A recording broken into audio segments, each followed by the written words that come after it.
Futuro garantido. No panorama de hoje, vamos falar sobre o hábito de poupar para a aposentadoria. Com pouco dinheiro no bolso ou simplesmente por falta de cultura, são poucos os gaúchos que conseguem guardar recursos. Veja também, Expo Leite começa em Esteio com expectativa de retomada da produção leiteira no estado. Segundo a Emater, em um ano, 25 mil famílias deixaram a atividade no Rio Grande do Sul. Eu tenho 2 filhos em casa, eles já falaram. O cara se emociona, até pai, eu vou sair. Nós trabalhar para quem no prejuízo. E ainda, Grêmio vence Monagas na Venezuela e garante classificação para a próxima fase da Libertadores.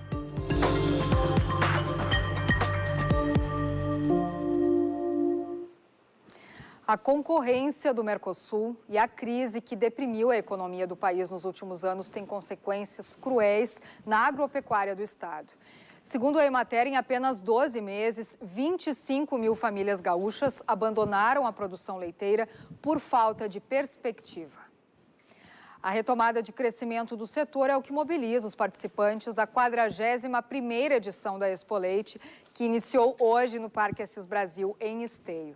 A programação do evento, considerado a mais importante feira de outono do Rio Grande do Sul, inclui diversas atrações. Junto com a FenaSul, a exposição segue até o domingo, no dia 20 de maio, e tem entrada livre. Elas são as grandes estrelas da festa. Por isso, são preparadas no capricho. Tem que ser muito bem lavado, as holandesas principalmente são brancas, parte bem branca. Depois vem a tosquia. A tosquia é retirada do pelo para mostrar as qualidades da ossatura do animal e finalmente depois vem os acabamentos no dia do julgamento, encher o ubre, faz um acabamento com dorso onde é colado a linha dorsal do lombo das vacas e passar do brilho, né? Tudo para deixar o animal com a melhor apresentação possível para as exposições, julgamentos e para o concurso leiteiro da feira. Além, claro, de favorecer os negócios. Divulga a propriedade, divulga o nosso trabalho, divulga a nossa genética, o dia a dia do produtor, a qualidade do nosso produto, que é o leite, que é um produto tão nobre. Pena que dessa vez o otimismo esteja em baixa. É que o setor leiteiro vive uma crise. Nem expectativa de premiação nos concursos da feira consegue apagar a tristeza desse produtor que vê as contas no vermelho. O custo nosso produzir 1 litro de leite é R$1,25, R$1,25. E estamos recebendo R$1,18. Isso que agora aumentou 12 centavos, senão você estava trabalhando com bem mais prejuízo. E aí não tem até onde o cara vai aguentar, né? Eu tenho 2 filhos em casa, eles já falaram. O cara se emociona, até pai, eu vou sair. Nós trabalhar para quem no prejuízo. Um dos filhos de Paulo já cogita mudar para a cidade. Até eu gosto de trabalhar com vaca e tal, mas não sei até onde que vale a pena continuar trabalhando com vaca, porque só gostar não paga as contas. Tem que ser fazer uma coisa que seja... Tem que ver um futuro pela frente e com vaca de leite, assim, nos últimos tempos, tá difícil. Em todo o Rio Grande do Sul, cerca de 25 mil famílias deixaram de produzir leite nos últimos 12 meses, conforme dados da Emater. E o desânimo se reflete na Expo Leite. Esse ano, o número de exemplares da raça holandesa que participam da feira e são um dos grandes destaques do evento diminuiu. São 85 contra 130 no ano passado. Mas se caiu a quantidade, pelo menos a qualidade se manteve. A genética que tem aqui tem em qualquer país de ponta do mundo, porque nós usamos a mesma fonte, os mesmos países, os mesmos touros como base, acompanhamos sistematicamente a evolução da raça e os nossos criadores não deixam de investir em qualidade, sempre buscando os touros mais destacados a nível internacional. A feira vai até domingo no Parque de Exposições Assis Brasil, em Esteio, e a entrada é franca. E também no Parque Assis Brasil começou a exposição da Federação Internacional de Criadores de Cavalo Crioulo. Confira os detalhes no resumo do dia. Considerada a Copa do Mundo do cavalo crioulo, a Expofic reúne animais dos países do Mercosul. O Brasil tem a maior participação, com mais de 100 exemplares. As provas acontecem até domingo e também servirão como seletiva classificatória de esteio para o Freio de Ouro 2018. A Polícia Civil realizou hoje a operação de combate ao furto de cargas na região metropolitana. 3 pessoas foram presas por posse de arma de fogo e munição. Foram apreendidas espingardas, cartuchos e telefones celulares. Conforme a investigação, os crimes eram cometidos através do aliciamento dos motoristas. Uma caminhada no centro de Porto Alegre marcou hoje o Dia Antimanicomial, que acontece em 18 de maio. O tratamento de pacientes com problemas mentais também foi tema de um seminário na Assembleia Legislativa que discutiu os 25 anos da reforma psiquiátrica e a qualidade de vida das pessoas que sofrem com essas doenças. E atenção, o INSS informou que vai deixar de agendar atendimentos para salário maternidade e aposentadorias urbanas por idade já a partir da próxima segunda-feira. Quem precisar destes benefícios deverá encaminhar o pedido pela internet através do Meu INSS ou pelo telefone 135. E o modelo de segurança pública no Brasil conserva ainda estruturas montadas pela ditadura militar e precisa ser profundamente modificado para que diminuam os índices de criminalidade. Essa opinião foi defendida por especialistas em seminário organizado pela OAB Gaúcha. A primeira mesa do seminário discutiu a diferença entre segurança pública e segurança cidadã. Para os palestrantes, o modelo adotado no Brasil não leva em conta os direitos humanos. Nunca se prendeu tanto no Rio Grande do Sul e no Brasil. As prisões estão superlotadas. Nunca a polícia matou tanto. Que segurança nós temos? É o primeiro artigo, né? É o fim das polícias militares. Polícia de carreira, onde o sujeito ingressa na polícia como um simples policial que faz patrulhamento de rua, e se ele for esforçado, fizer curso, poderá ser chefe de polícia. Isso não há dúvida nenhuma. É assim que se faz no mundo. Outra questão abordada foi o sistema prisional brasileiro. A OAB do Rio Grande do Sul diz que um dos principais problemas é a quantidade de pessoas presas em delegacias e até nos carros da Brigada Militar. Já tivemos melhoras nesse sentido, mas é um assinte, né? Nós termos pessoas que ficam, às vezes, mais de 20, 30 dias, né? Segregadas num xadrez de delegacia de polícia, sem as mínimas condições de permanência, sem banho, sem troca de roupa, sem banho de sol, sem possibilidade de receber visita dos seus familiares ou do seu advogado, né? Também foram tratadas soluções.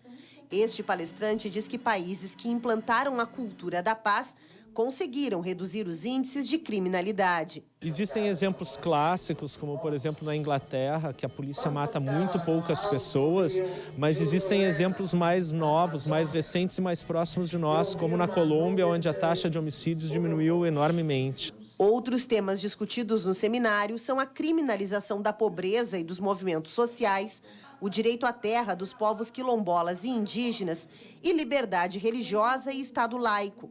O evento é preparatório para a 8ª Conferência Internacional de Direitos Humanos, que acontece no final deste mês. E ainda hoje vejo os gols da vitória do Grêmio sobre o Monagas da Venezuela.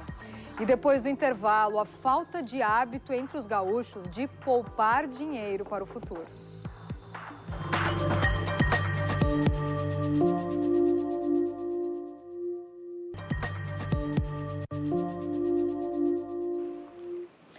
E depois de uma vida inteira de trabalho e responsabilidades, que tal desfrutar da aposentadoria sem se preocupar com dinheiro? É isso que todo mundo quer, né? Mas, infelizmente, essa é uma realidade ainda bem distante dos brasileiros.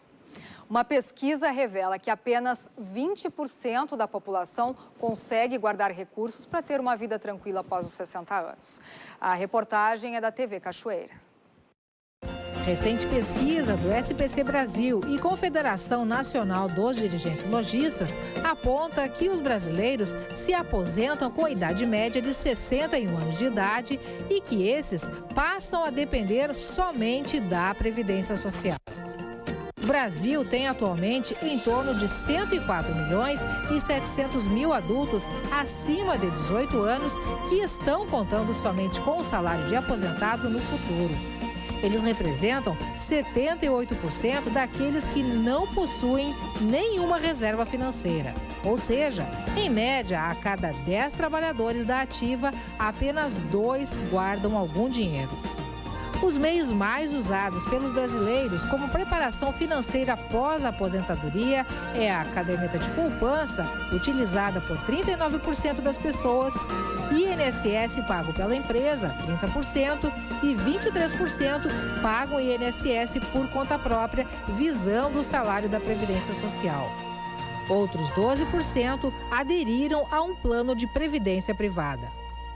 As estatísticas apontam que apenas 2 em cada 10 brasileiros se preocupam ou conseguem fazer algum tipo de reserva financeira para reforçar o orçamento de aposentado no futuro. Não é por falta de vontade ou por esquecimento. Na verdade, 47% desses trabalhadores apontam que não guardam dinheiro simplesmente porque não conseguem. Não sobra para guardar. Eu até gostaria. Eu te pergunto, e sobra? Não tem como, gente, tá muito... Ganha bem até que a gente ganha bem, mas as coisas subiram muito, né? Ainda não deu para guardar, né? Porque, infelizmente, o que a gente ganha só dá para sobreviver, né? O Cristiano é um jovem administrador de empresas no mercado de trabalho há apenas 10 anos. E ele observa e defende a tese de que, apesar das dificuldades, cada indivíduo deve sim encontrar sua própria fórmula de economizar ou investir pensando no futuro. A aposta dele é um plano de previdência privada complementar. É necessário planejar, se programar e arrecadar do seu vencimento mensal algum valor, porque a previdência complementar hoje existe diversas modalidades, então não existe um valor fixo a contribuir. A pessoa pode, dependendo da sua renda, contribuir como ela puder, vamos dizer assim, né? O importante é não esperar pela máquina pública, né? Porque a gente vê hoje que vamos precisar de alguns anos para reformular toda a política econômica do Brasil, que está em crise, né? O quadro Fala Município de hoje entrevista o prefeito de Erval Seco. Localizada na região noroeste do estado e com 8 mil habitantes, a cidade tem na agricultura a sua principal atividade econômica.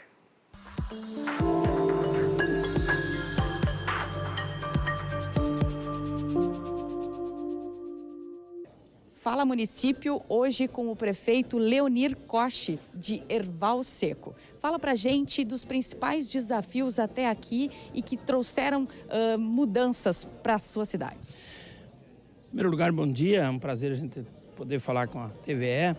Nosso município teve um grande desafio, que foi na área da saúde, onde nós implantamos um médico permanente num hospital, transformamos a saúde praticamente 100%. Contratamos 3 médicos e hoje temos médico presencial às 24 horas dentro da unidade de saúde dentro do hospital. Implantamos isso também, nós criamos uma unidade de saúde dentro do hospital e com isso nós temos hoje uma satisfação muito grande de ver a população satisfeita com esse atendimento na área da saúde.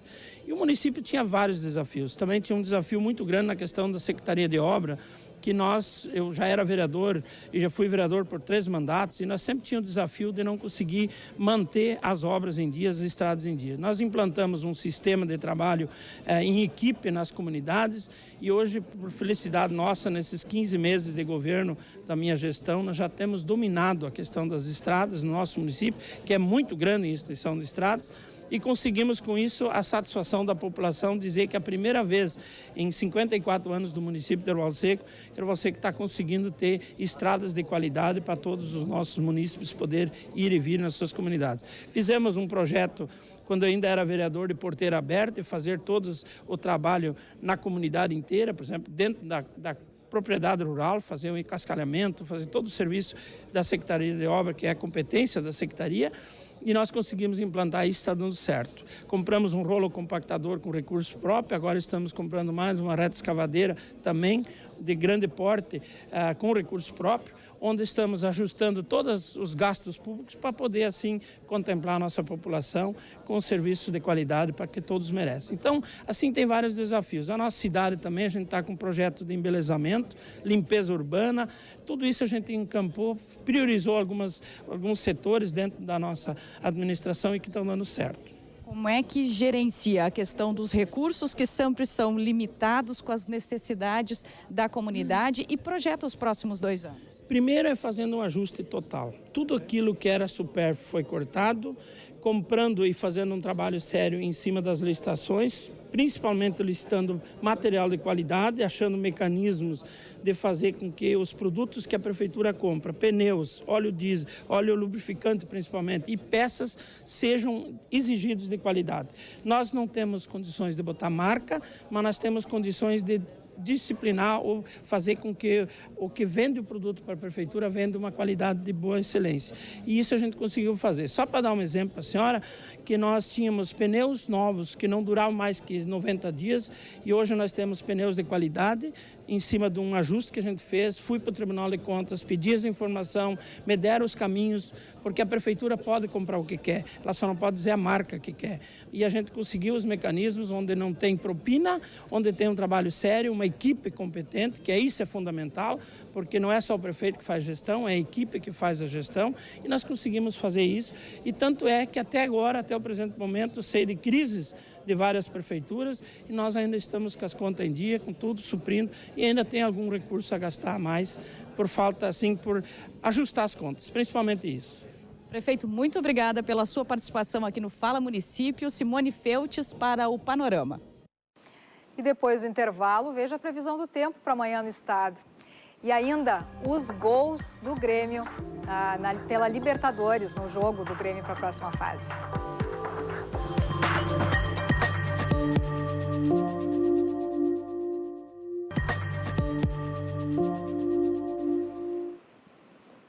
A quinta-feira vai ser de tempo firme e de queda nas temperaturas em todo o estado. Vamos dar uma conferida como é que fica o dia no mapa, porque uma massa de ar polar começa a atuar em todas as regiões, deixando o sol aparecer entre nuvens e aumentando a sensação de frio no amanhecer. Previsão de chuva rápida apenas em uma estreita faixa do norte do estado, na divisa com Santa Catarina. Vamos ver então as temperaturas. Em Porto Alegre, mínima de 10 graus e máxima de 20 graus. Em Ijuí, na região norte, mínima de 10 graus e máxima de 25 graus. Já em Rio Grande, mínima de 14 graus e a máxima chega aos 18 graus.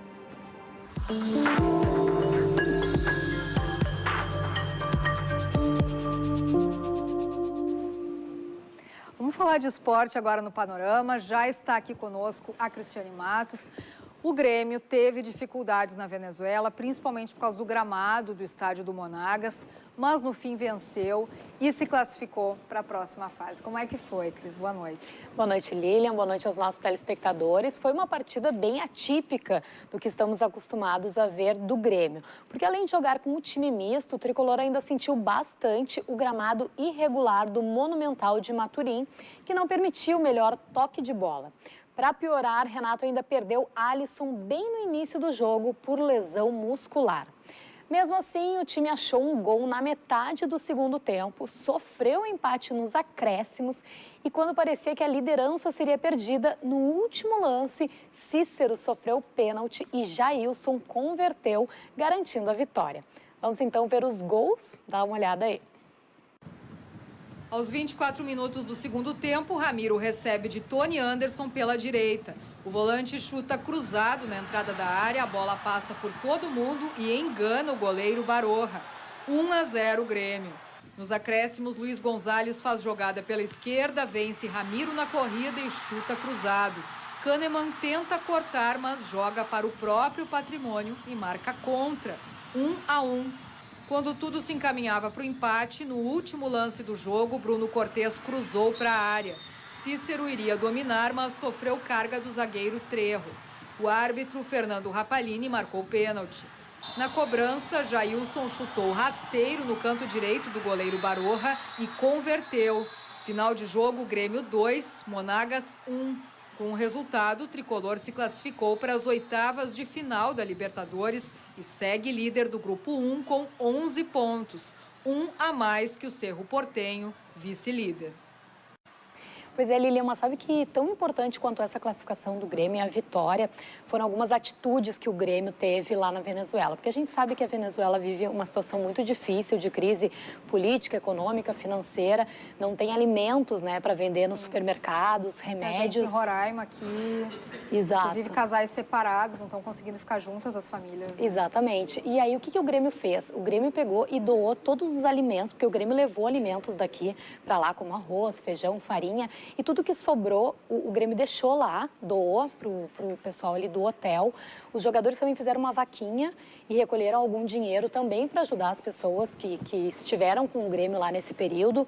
Além disso, o Grêmio doou todos os remédios que levou também para lá, doou para o próprio Monagas.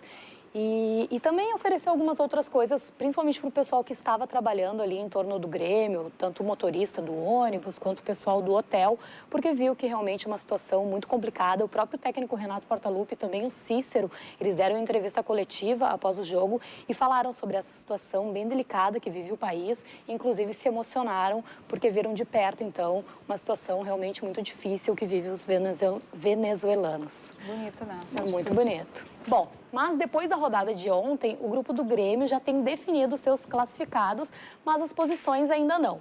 Isso porque o Cerro Porteño também ganhou fora de casa. Contra o Defensor, em Montevidéu, o único gol marcado na partida foi de Thurim, nos acréscimos em rápido contra-ataque. Com a vitória, os paraguaios chegaram aos 10 pontos e estavam liderando o grupo até o Grêmio garantir a vitória. O tricolor está com 11 pontos e o Cerro com 10. Caso o Grêmio vença seu jogo na Arena contra o Defensor semana que vem, classifica-se em primeiro na chave, independentemente do resultado de Monagas e Cerro Porteño na última rodada. Caso tropece e o Cerro ganhe, aí os paraguaios é que terminarão a fase de grupos na liderança.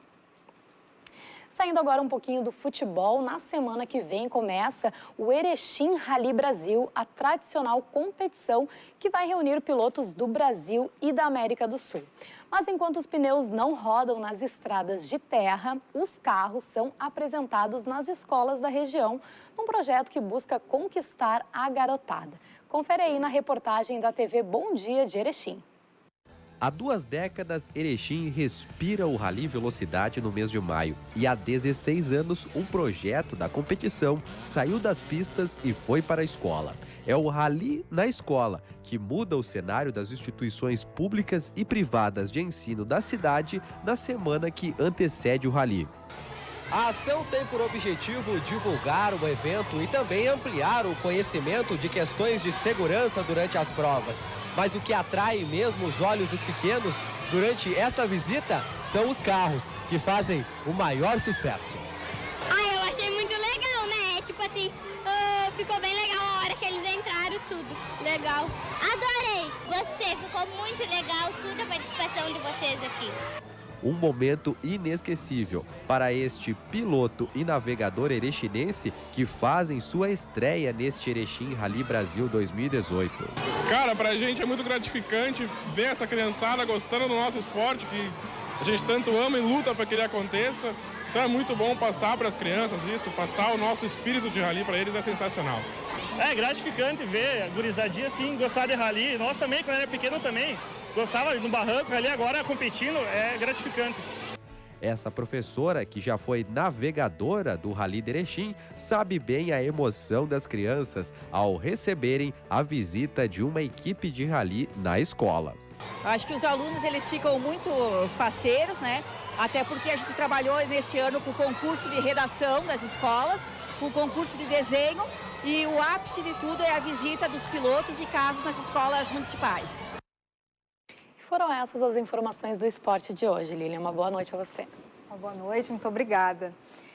Bom, e por aqui a gente segue falando de museus. Nós estamos na semana dedicada a eles, espaços de memórias e de resgate histórico, que são importantes instrumentos a serviço da sociedade. Até sexta-feira, o Panorama traz reportagens sobre museus aqui do estado. Hoje o nosso passeio é em São Leopoldo, uma produção da TV Fevale, parceira da TVE no Vale dos Sinos.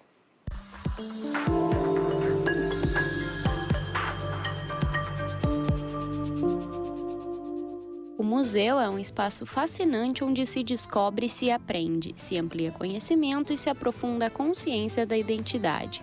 Quanto mais conhecermos nossa história e valorizarmos nosso patrimônio cultural, mais capazes estaremos de preservar nossas memórias e de construir novas. O museu, ele guarda peças históricas, mas ele também guarda a vida sentimental de um povo, né? Então, o museu ele sempre é composto de uma série de peças, uma série de artefatos em que as pessoas se apegaram a esses artefatos, né? Esses artefatos, ele não é mais um óculos, ele não é mais um telefone, ele não é mais um relógio. Ele é memória, ele é lembrança de alguém, de alguma situação, do momento vivido, do momento que está guardado, né? Fundado em 1959 pelos historiadores Germano Moelich, Kurt Ganter e Telmo Miller, o Museu Histórico Visconde de São Leopoldo é o primeiro museu em imigração germânica no Brasil. Nós temos acervos da primeira rodovia que foi feita no estado, da primeira ferrovia que foi feita no estado. Então, esses acervos todos são acervos extremamente importantes, né? São acervos originais. O acervo tridimensional tem mais de 6 mil peças, 30 mil fotos e 25 mil bibliografias. O museu fica localizado na Avenida Dom João Becker, 491, em São Leopoldo, e as visitas podem ser feitas de terça a sábado, das 8h30 da manhã ao meio-dia e da 1h30 da tarde às 5h30 da tarde, ao valor de R$ 5,00. A questão da memória é exatamente isso, né? Um ser humano, ele é a sua memória. Se um ser humano perde a sua memória, ele perde a si mesmo. Se uma sociedade perde a sua história, que é a sua memória, na realidade ela perde a si mesmo, né?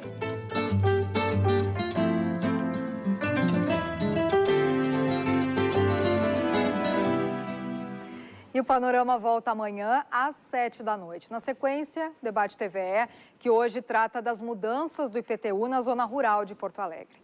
Uma boa noite para você. Até amanhã.